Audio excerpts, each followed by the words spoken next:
Bueno, este video es la parte 2 de regulación del pH.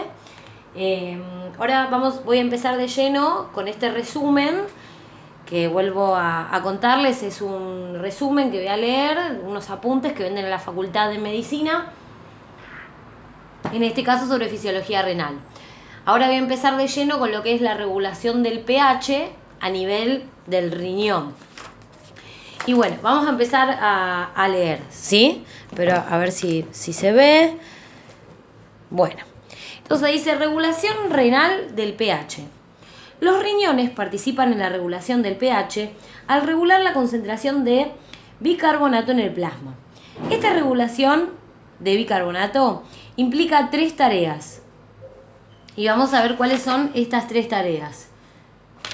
Primero, los riñones regulan la cantidad de bicarbonato recuperado o reabsorbido desde el filtrado glomerular. Con una concentración de 24 miliequivalentes por litro de bicarbonato y un volumen de filtrado glomerular de 125 mililitros por minuto, de litros por día, se filtran aproximadamente 4.320. Bueno, la cuestión es que ante una situación fisiológica normal, ¿sí? A ver cuánto dice que es. Dice después, no. Bueno, la cuestión es esto, que regulan la cantidad de cuánto se va a reabsorber o recuperar. O sea, en el mismo filtrado glomerular vamos a tener una reabsorción de bicarbonato. Esperen que acá quiero buscar acá un apuntecito. Bueno, entonces, acá no sé si se llega a ver, pero bueno, imagínense que esta es la luz tubular, la célula de los túbulos y bueno, lo que es el intersticio. Entonces ya en este espacio, una de las primeras cosas que hace el riñón para equilibrar este equilibrio ácido-base va a reabsorber bicarbonato, que no es poca cosa, eso ya es súper importante. Ahora, hace otra tarea aparte de reabsorber. Otra es que los riñones generan nuevo bicarbonato, que reemplaza al que se pierde para amortiguar distintos ácidos fuertes formados en el organismo. Entonces hay que formar bicarbonato nuevo.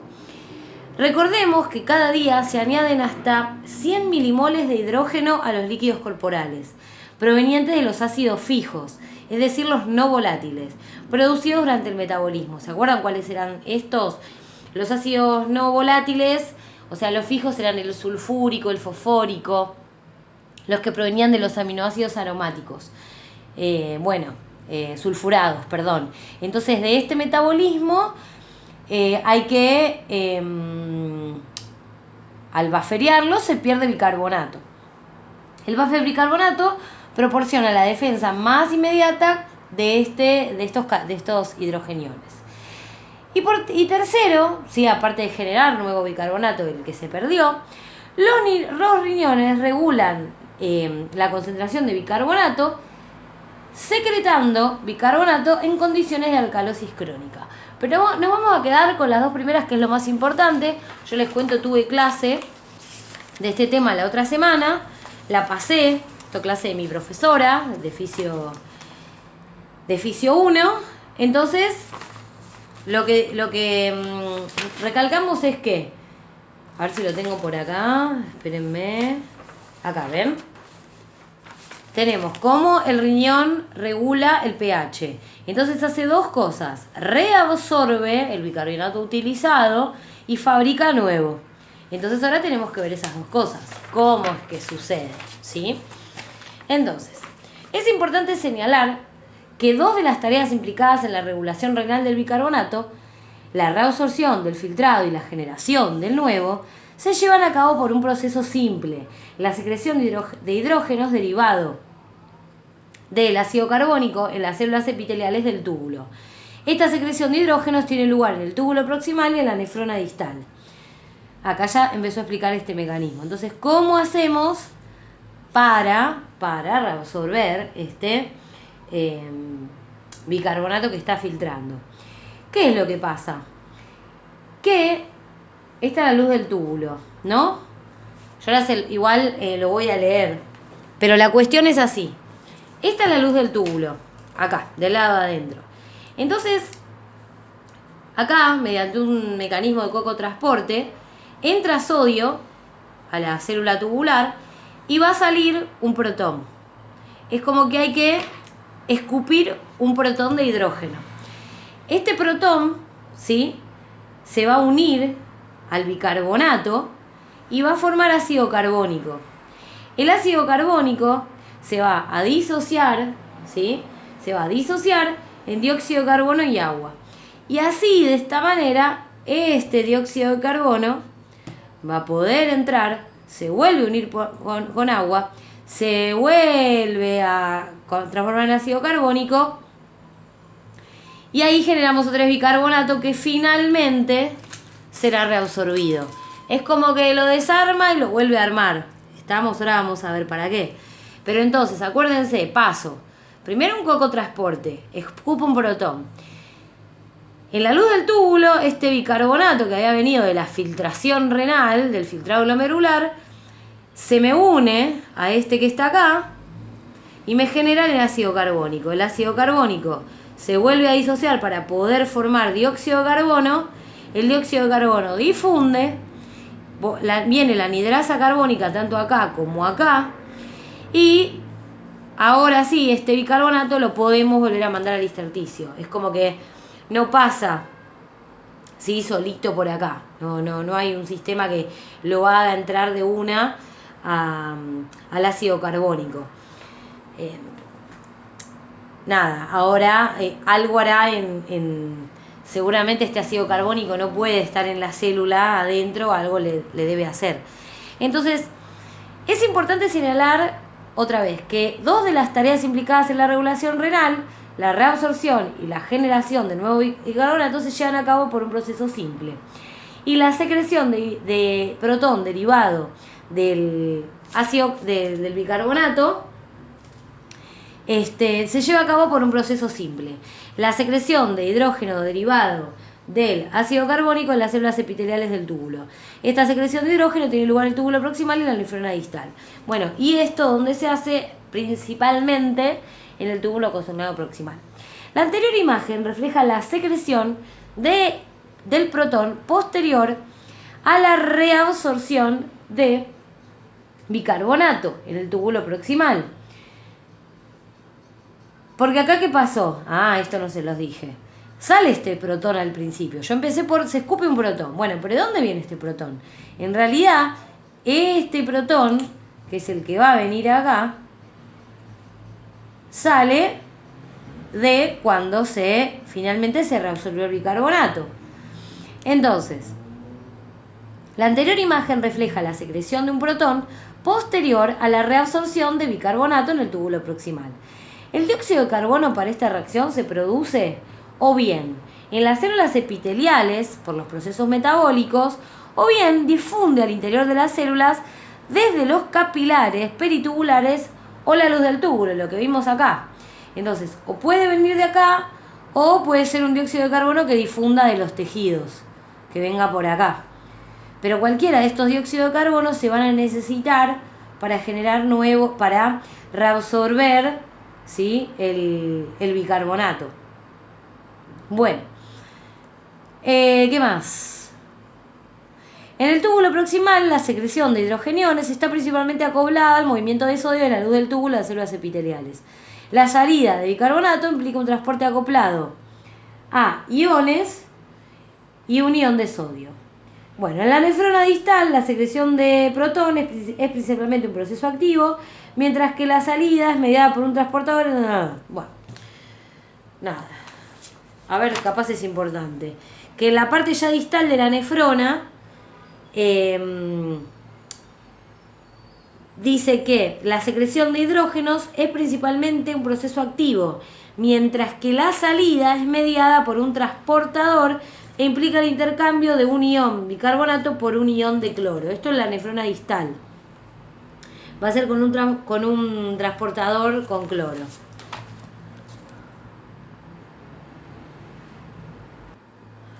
Bueno, ahora vamos a seguir viendo, no sé si se ve acá, bueno, todo como es el proceso, si esto fue medio así como al tuntum. Entonces dice reabsorción y secreción del bicarbonato a lo largo de toda la nefrona. Entonces, a ver, esperen que voy a poner pausa, voy a buscar un dibujito. Bueno, ya está, este es un dibujito que hice yo para otro tema. Voy a ver si puedo ir viendo algunas cosas acá de lo que es pH. Entonces dice, recuperación del bicarbonato filtrado. Los riñones deben ser capaces de reabsorber virtualmente los 4.300.000 equivalentes de bicarbonato filtrados cada día. Esta reabsorción de bicarbonato filtrado está llevada a cabo por la secreción de protones obtenido a partir del ácido carbónico. La mayor parte de los protones derivados del ácido carbónico, que se secreta a la luz del túbulo, reaccionará con el bicarbonato del interior del túbulo, formando ácido carbónico, que a su vez se disocia en dióxido de carbono y agua. Dado que todas las membranas celulares son libremente permeables al dióxido de carbono, el dióxido de carbono formado en esta reacción puede difundir a, entonces, el ácido carbónico lo voy a disociar en dióxido de carbono y agua, ¿sí? Entonces, ahora, este dióxido de carbono difunde, ¿sí? Entonces, ¿a dónde puede difundir? Puede difundir a las células epiteliales para generar un hidrogenión adicional para luego ser secretado. O a través de las células epiteliales a los capilares peritubulares para su eventual eliminación hacia los pulmones. Entonces, el dióxido de carbono que se formó puede irse a las células epiteliales para ser secretado o puede ir a los capilares peritubulares para ser eliminado por los pulmones. Cada vez que un protón secretado reacciona con el bicarbonato del líquido tubular, se pierde un ion bicarbonato del líquido tubular, por esto que vimos antes. Pero este proceso da como resultado la adición de un ion bicarbonato al líquido peritubular y a los capilares peritubulares. Así, cuando el protón reacciona con bicarbonato del líquido tubular, el resultado neto de la secreción de este protón es la reabsorción, ¿sí?, de bicarbonato. La secreción del protón derivado del ácido carbónico y su reacción posterior con el bicarbonato del líquido tubular representa, por lo tanto, el mecanismo por el cual los riñones reabsorben el bicarbonato filtrado. En el túbulo proximal se reabsorbe el 90% del bicarbonato filtrado. La mayoría del restante se reabsorbe en la nefrona distal. Entonces, acá va a ser la reabsorción. Entonces, lo que más tiene que quedar, ¿sí?, lo que hicieron hincapié en clase, es, sepamos esto, estamos, que qué es lo que va a pasar en la luz del túbulo, va a llegar el bicarbonato va a reaccionar a su vez con un hidrogenión que va a ser expulsado de la célula del túbulo, entonces se va a unir, se va a formar ácido carbónico. El ácido carbónico a su vez se va a volver a dividir para que este dióxido de carbono pueda difundir. Entonces este dióxido de carbono difunde, ¿sí?, y se vuelve a formar gracias a la anhidrasa carbónica con otro bicarbonato que andaba por acá dado vuelta, se vuelve a formar, ácido carbónico, y ahí se vuelve a formar bicarbonato para ahí finalmente volver a la sangre. ¿Estamos? Es el concepto el más importante que tiene que quedar. Y ahora bien, ¿cuáles son factores que vayan a aumentar o a reducir la secreción de estos protones y que así se pueda reabsorber bicarbonato en los túbulos? Entonces acuérdense, se escupe un protón a la luz tubular para que se pueda unir al bicarbonato, formar ácido carbónico, volver a dividirlo y que entre el dióxido de carbono. Y adentro de la célula volverlo a formar para ahí poderlo mandar a la sangre. Entonces, ¿qué va a hacer? Que yo pueda secretar más protones o disminuir y así reabsorber o no. Entonces, ¿qué cosas aumentan la secreción de protones y por ende la reabsorción de bicarbonato? ¿Qué cosas? Bueno, un aumento en la presión de dióxido de carbono. O sea, cuanto más dióxido de carbono yo tenga retenido en mi sistema arterial, ¿sí? Sanguíneo, cuanto más dióxido de carbono tenga, más se supone que voy a querer, como esto me va a generar, digamos, más acidez, yo voy a querer alcalinizar mi medio, voy a querer restablecer los valores normales. Entonces, más dióxido de carbono voy a tratar de reabsorber más bicarbonato. Cuantas más concentraciones de hidrogeniones tenga, más también voy a tratar de, cuanto más, el organismo siempre va a tender a compensar, digamos, a ir al equilibrio. Entonces, si tengo muchos, voy a tratar de eliminarlos. A su vez, la disminución del volumen del líquido extracelular. Si me disminuye el líquido extracelular, también trataré de expulsar más protones y de neutralizar esto. El aumento en la angiotensina 2, ¿sí?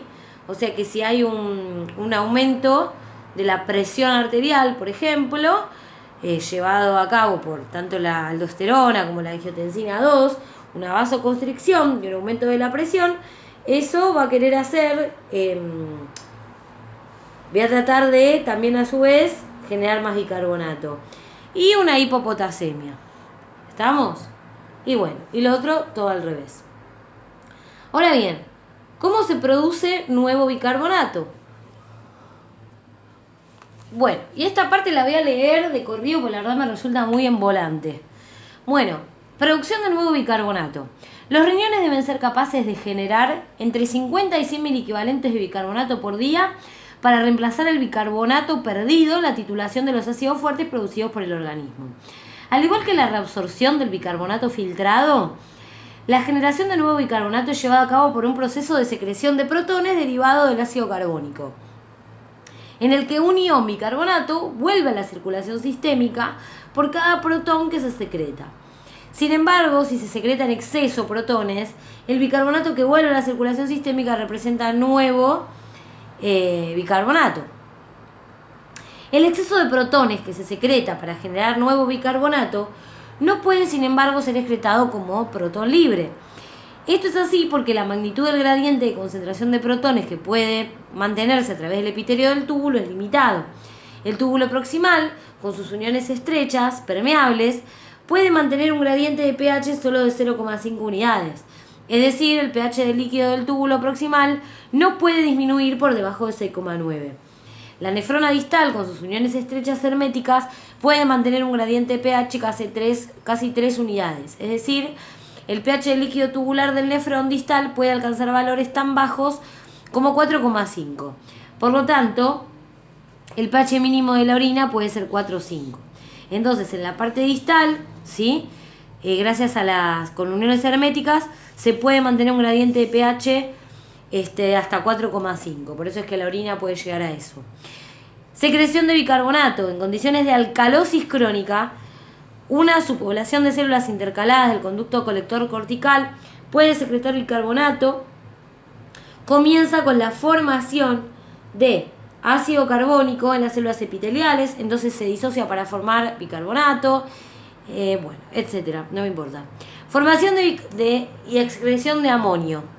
Aquí se resulta la interpretación tradicional del papel del sistema buffer amoníaco. Su reacción de disociación es la siguiente.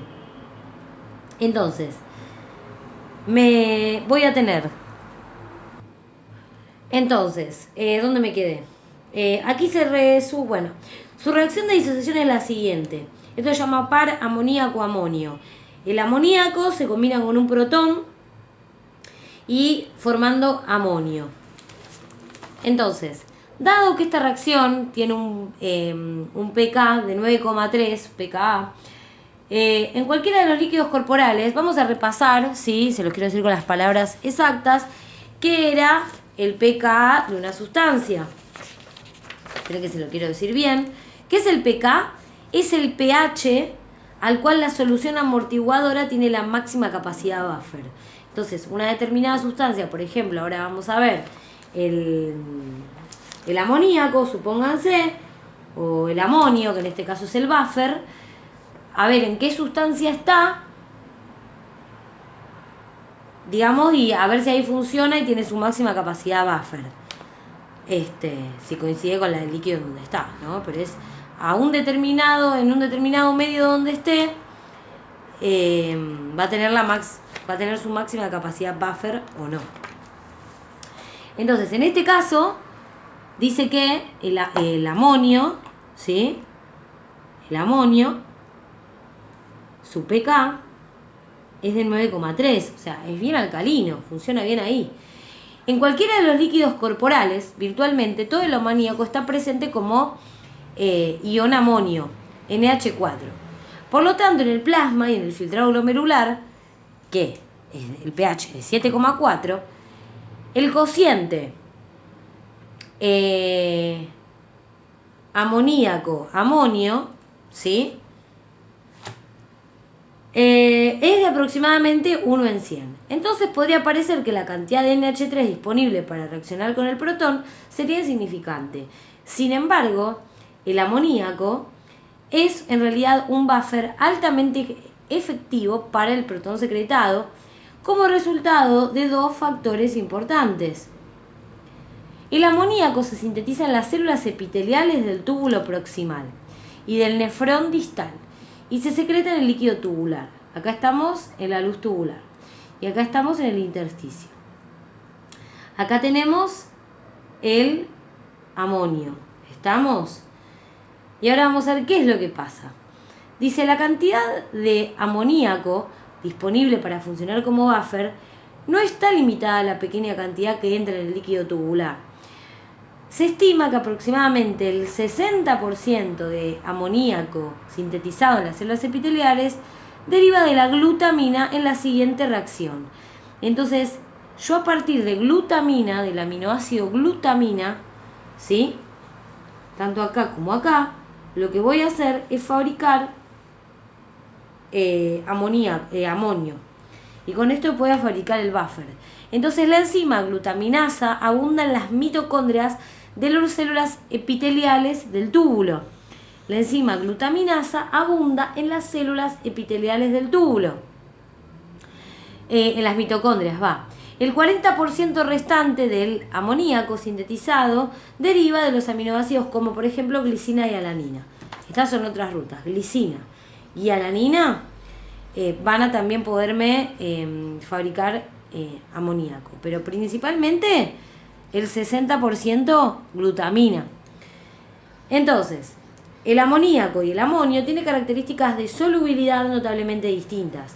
El amoníaco es altamente liposoluble y puede difundir pasivamente a través de las membranas. Por el contrario, el amonio es altamente polar y cruza con dificultad la membrana. Aunque puede difundir o bien la luz del túbulo o bien a los capilares peritubulares, la difusión de amoníaco al interior de la luz está favorecida porque el amoníaco secretado reacciona inmediatamente con el protón secretado, previamente formando amonio. La concentración de amoníaco en el líquido del túbulo, por lo tanto, permanece extremadamente baja, manteniendo un gradiente de concentración alto, favoreciendo la secreción de amoníaco a la luz. Debido a su carácter polar, el amonio permanece en el líquido del túbulo. El amoníaco está mal puesto acá. Permanece en el líquido del túbulo, es excretado, aunque el amonio formado se reabsorbe. Chicos, esto es aburridísimo. No lo pueden tomar tan específico. Dios. Bueno. ¿Qué más? No, la verdad, estoy leyendo el apunte por leerlo, pero esto hay que mirar un video, captar la idea global, porque realmente es como muy aburrido. A ver, voy a leer lo último. La secreción pasiva del amoníaco no ionizado a la luz, con el atrapamiento posterior del del amonio ionizado en el líquido tubular representa un ejemplo de difusión no iónica o un atrapamiento de la difusión. Es importante señalar que debido al... por lo tanto, se secreta suficiente amoníaco para reaccionar habitualmente con toda...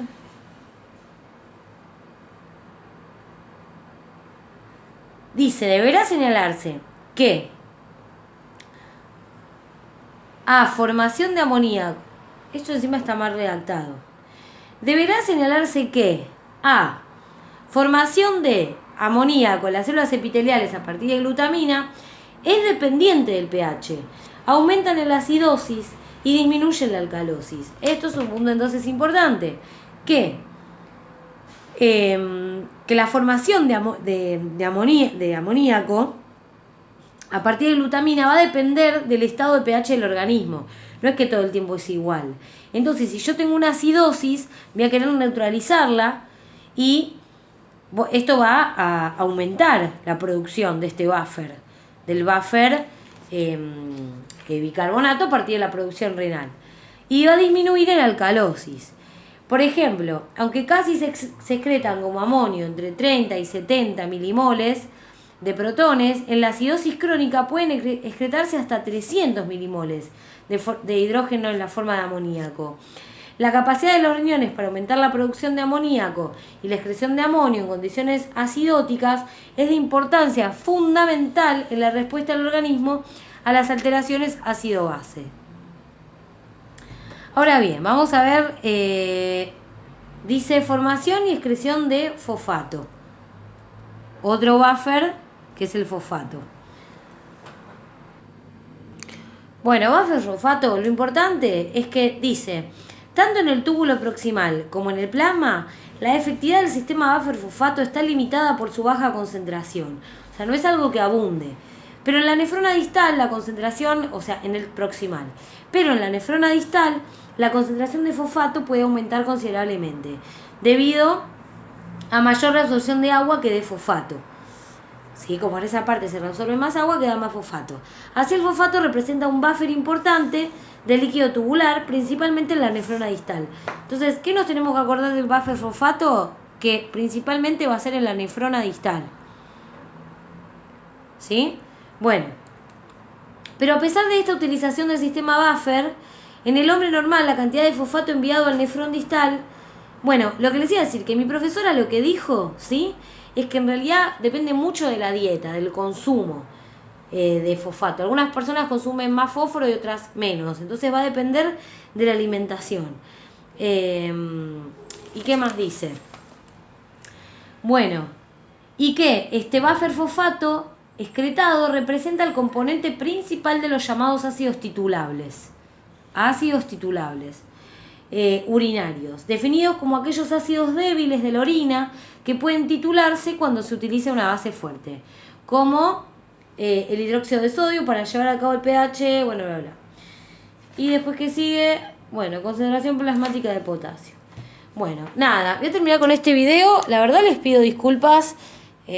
Me resulta muy aburrido, yo lo venía de escuchar de mi clase y me ha resultado como más simple o más llevadero. Y dije, bueno, vamos a terminar con el apunte, pero no sé si en un examen uno lo tomará tan así todo, cada mecanismo químico, cómo se reabsorbe. Me parece que es importante tener conceptos globales de qué cosas pasan, de cuál es el buffer, en qué lugar. Y ya, la verdad, encontré muy aburrido esto y como siempre repito, yo esto lo hago para leerlo, saber que lo voy a subir y si a ustedes les sirve, genial. Si no, no, este es el problema de leer de apunte, porque siempre vengo leyendo del Guyton. Y ahora digo, bueno, voy a leer de un apunte y la verdad no me gustó. Sepan que voy a subir este video contra mi voluntad, así que bueno, espero que valoren la sinceridad, pero lo voy a dejar subido. Si quieren corregir algún error o algo, será bienvenido. Y bueno, espero que el próximo video sea más divertido porque este me resultó aburridísimo. Un besito.